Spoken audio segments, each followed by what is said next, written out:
प्यारे बहन भाइयों, सत्यार्थ प्रकाश चैनल में आपका स्वागत है। साथियों, हम आपको बड़े ही हर्ष के साथ सूचित कर रहे हैं कि 30 जुलाई को आप सभी देशवासियों, देशभक्तों को जंतर मंतर पर बुलाने के लिए हम आह्वान कर रहे हैं, क्योंकि हमारा देश 142 करोड़ लगभग हम देशवासी, भारतवासी हैं और उनके लिए सबका चहुमुखी विकास हो।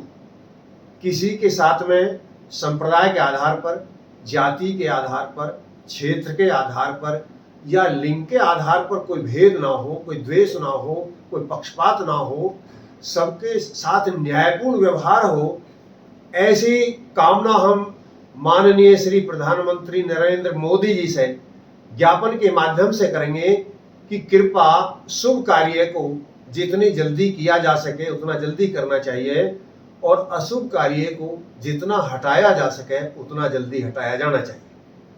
हम इस विषय पर देख रहे हैं कि कुछ लोग बाग ये भी कहते हैं, जो हमारे मुसलमान भाई हैं उनमें से कुछ ऐसे भी इसका विरोध कर रहे हैं, लेकिन बहुत अधिक संख्या में इसका समर्थन भी कर रहे हैं।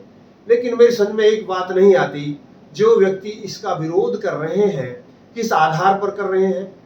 सबसे सलाह मांगी गई है, सुझाव मांगे गए हैं और अभी तो कोई वहां तैयारी नहीं है किस तरह का वो बनना है, सब मांग कर रहे हैं, तो इसलिए इसका विरोध तो पहले कोई सिद्ध नहीं होता। अब आप कहेंगे कि भाई तो समर्थन भी सिद्ध नहीं होता। समर्थन इसलिए सिद्ध होता है कि जो हम 142 करोड़ हैं कि किसी का कानून या नियम किसी एक व्यक्ति को रख करके थोड़ी किया जा सकता है। यदि मान लिया मुसलमानी भाई है, हमारे 15-20 करोड़ लगभग है, तो जनता तो 122 करोड़ तो लगभग फिर भी रह जाती है, तो क्या उन्हें कानूनों की आवश्यकता नहीं है?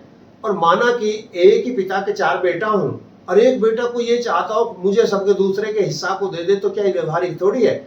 और यदि वो ऐसा करता तो न्याय नहीं, अन्याय है। वो किसी भैया के हक को लेना कोई न्याय नहीं हो सकता। तो हम सभी साथियों से, सभी जितने भी हमारे देशभक्त हैं, सभी देशभक्त हैं हमारे लिए, ये किसी के लिए किसी का विरोध नहीं है। केवल हम जो हमारी व्यवस्थाएं, जो कानून व्यवस्थाएं बहुत पूर्व बना दी गई थी उस समय, लेकिन आज जिनकी आवश्यकता नहीं है, अंग्रेजों के बनाए हुए कानून आज भी चल रहे हैं। इसलिए हम सबसे अनुरोध करते हैं कि 30 जुलाई के अंदर अधिक से अधिक संख्या में आप आकर के आए। और एक और अनुरोध हम आपसे करेंगे कि आप इस वीडियो को आप ज्यादा से ज्यादा शेयर कीजिए और अपने जो आप ये कुछ भी किसी भी प्रकार का, या व्हाट्सएप चलाते हैं या आप यूट्यूब पर हैं या आप जो आपका व्हाट्सएप या फेसबुक, जो कुछ भी आप चलाते हैं, फेसबुक चलाते हैं, उन सब पर आप अपनी बातों को कीजिए। हम जब तक ये देश विश्व, मैं विश्व की बात कर रहा हूं, विश्व जब तक सुखी शांति नहीं प्राप्त कर सकता जब तक वेदोक्त व्यवस्था नहीं होगी। जो वेदोक्त व्यवस्था परमात्मा की मनुष्य मात्र के लिए बनाई गई है, किसी वर्ग विशेष के लिए नहीं बनाई गई। ये सबला संसार आर्य है, सबके लिए वेद है, सबका एक परमात्मा है, ऐसा नहीं है मुसलमानों का अलग, सिखों का अलग, ईसाइयों का अलग। जब हम सबका मालिक एक है, हम सबकी जननी एक है, हम सबके लिए व्यवस्था एक है, तो फिर हमारे लिए अलग अलग कानून यदि बनाए जाएंगे तो वो उचित नहीं है, अनुचित है।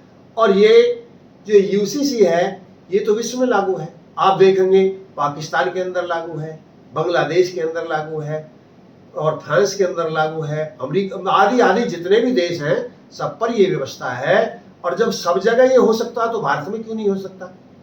कोई विशेषाधिकार मांग, जो हमारा कोई भी हमारे मौलवी आदि जो इस पर ऐसा प्रचार करते हैं या नेताएं कुछ ऐसा प्रचार करते हैं कि ये भारत में नहीं होना चाहिए, तो ये भारत में ही क्यों ना होना चाहिए? मुसलमान तो क्या अमेरिका में नहीं रहते, क्या पाकिस्तान में नहीं रहते, क्या और दूसरे देशों में नहीं रहते? तो वहां क्या विशेष अधिकार क्यों नहीं मांगा जाता?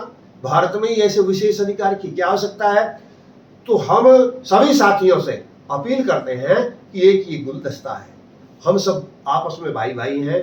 हमारे लिए समान कानून का होना, समान विधान का होना, समान व्यवस्था का होना नितांत आवश्यक है। नहीं तो हम इसी तरह या तो गृह युद्धों में, या मंदिर मस्जिद की लड़ाइयों में, या जातिवाद की लड़ाइयों में। जैसे आप देख रहे हैं मीना, वहां पर क्या हो रहा है मणिपुर में, कैसे बहन बेटियों के साथ कैसा व्यवहार हुआ। हम इसकी बहुत कठोर निंदा करते हैं और हम प्रधानमंत्री जी से उस विषय पर ये मांग भी करते हैं कि जितने भी वहां अपराधी हैं, एक विशेष कोर्ट की व्यवस्था करके उनको तत्काल मृत्यु दंड, और ऐसा प्रावधान होना चाहिए कि ये सार्वजनिक दिया जाए दंड। जो बलात्कारी हैं उनको ऐसी जगह दंड ना दिया जाए जो कोई ना देखता हो, उनको ऐसी जगह दंड दिया जाए जिसको पूरा विश्व देखता हो, जिससे हमारे देश की न्यायप्रियता का, निष्पक्षता का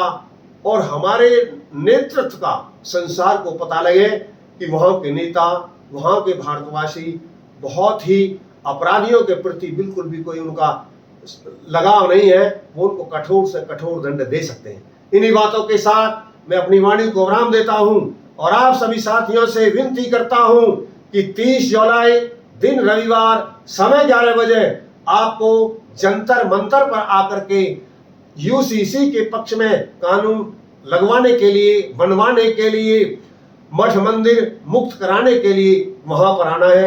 इन्हीं बातों के साथ मैं अपनी वाणी को विराम देता हूं और आशा करता हूं कि आप सभी साथी अधिक से अधिक संख्या में वहां पहुंचेंगे और मैं इसके माध्यम से माननीय श्री प्रधानमंत्री जी से भी ये आशा करता हूं कि वो भी इस मांग को मान करके जो 142 करोड़ देशवासी हैं उनके हृदय के, उनके विचारों को, उनके अधिकारों का सम्मान करेंगे। ओम शांति।